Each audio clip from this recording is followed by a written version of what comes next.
Welcome to Serious Software's e-commerce training series. In this video, we will be covering category setup. In your admin panel, you want to navigate to categories here. It should be the third option on your left-hand toolbar. Similar to some of the previous screens we've looked at, you have your new category option. So if you want to create a category from scratch, you have your search option if you're looking for a particular option and your list is a little bit too long. You can use your search options here.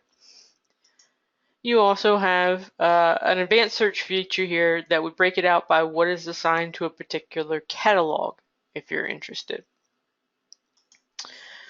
You again have your ID, so your ID coordinates to what category you're looking at. So if you're having issues with a particular category and you email us at ecommerce@serious.com or put in a support request, please provide the ID along with the category name so we can relate to which one you're having an issue with.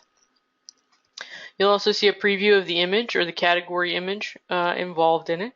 Usually these are nice marketing images, maybe an example of the product or product line installed at a location or at a shop, or a finished put together piece, something that you want to show off as kind of the overall arcing image of the category.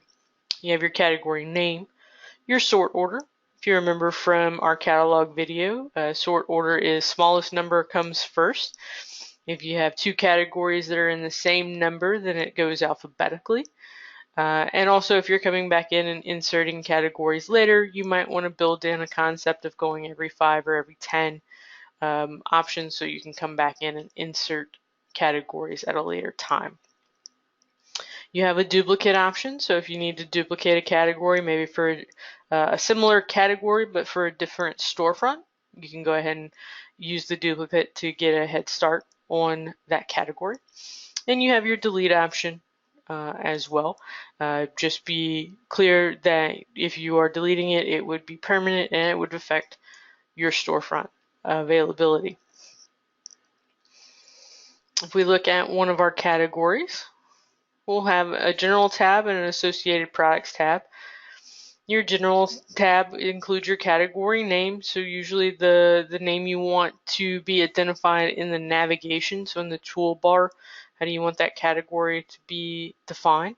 Then you have a title, so it may be the same, but it gives you an opportunity. This would display at the top of the category page if you were looking at all the products inside the category. You may want it to be different, it may be the same. That's up to you.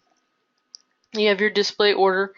Do you want this to be a featured category, meaning do you want this category on your home page when the customer first logs in? So you might make it a featured category if you're doing a promotion on it, or you're trying to push it for a certain time of year, like maybe back to school or Christmas, something of that nature. You can have it front and center on your home page. And then if you want to show children categories on the category page, meaning just if you have any subcategories under that product, do you want to show the folder or do you just want to jump straight to the products for those categories? Then you have your ability to upload your image. You do have some criteria here. We support JPEG, GIF, or PNG. Your file size should be less than 3 megs. And you're usually looking at kind of a scaled down version of it. So you don't want a super large image here. It will shrink it. It might skew it, might make it a little bit blurry in there, but you want kind of a nice image that you can display to represent the category. You do have some search options. So if this is going to be a public storefront, you can define your search options here for this category. And then we have our associated products tab. So these are what products should be identified inside of our category. You have to have at least one active product inside a category in order for it to show up on your storefront. And your product has to exist before you can attach it to your category this way. So to attach a product, we're just going to click Add Associated Product. It'll show us the products that are not currently attached to our category and allow us to select those.